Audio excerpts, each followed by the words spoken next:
जादुई सेब की कहानी। समय पहले की बात है। उत्तर के पहाड़ों के पास एक सुंदर और शांत गांव हुआ करता था। वहां के लोग सरल जीवन जीते थे, खेती करते, पशु पालते और त्योहारों में मिलजुल कर आनंद मनाते थे।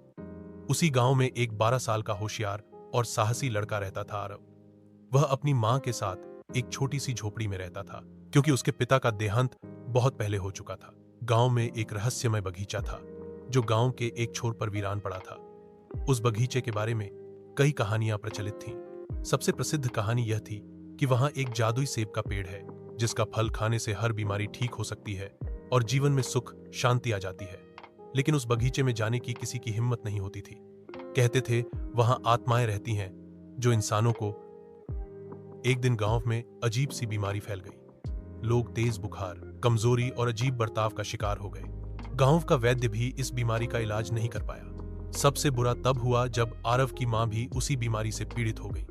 वो बिस्तर पर पड़ी थी और लगातार कमजोर होती जा रही थी। आरव ने गांव के बुजुर्गों से पूछा, पर कोई उपाय नहीं निकला। तब उसे याद आया बचपन में सुनी जादुई सेब वाले पेड़ की कहानी। सबने उसे डराया, रोका, लेकिन अपने मां को खोने के डर से वह पीछे नहीं हटा। उसने तय कर लिया कि वो उस बगीचे में जाएगा, चाहे वहां कुछ भी हो। एक रात जब पूरा गांव सो रहा था, आरव एक छोटा सा दीपक और कपड़े में लिपटा एक रोटी का टुकड़ा लेकर बगीचे की ओर निकल पड़ा। जंगल की राह डरावनी थी। झाड़ियों से अजीब आवाजें आ रही थीं, पेड़ हिल रहे थे और हवा तेज चल रही थी। लेकिन आरव बिना रुके चलता रहा। बगीचे में पहुंचने पर उसने देखा एक बड़ा चमकदार पेड़, जिसके ऊपर सिर्फ एक सेब लटक रहा था। सेब सुनहरी रोशनी में चमक रहा था।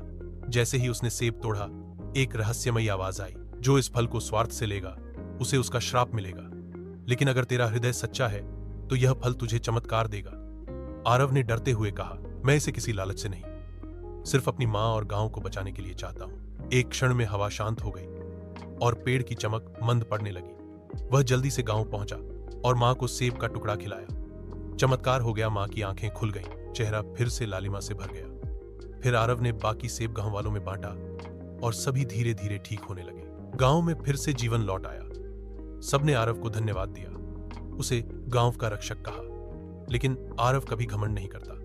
जब किसी ने पूछा, तुम्हें डर नहीं लगा, तो उसने मुस्कुराकर जवाब दिया, डर तो था, लेकिन मां की जान उससे कहीं ज्यादा कीमती थी। उस दिन के बाद वह पेड़ फिर कभी नहीं देखा गया। लेकिन आरव की बहादुरी और उस जादुई सेब की कहानी गांव में पीढ़ियों तक सुनाई जाती रही।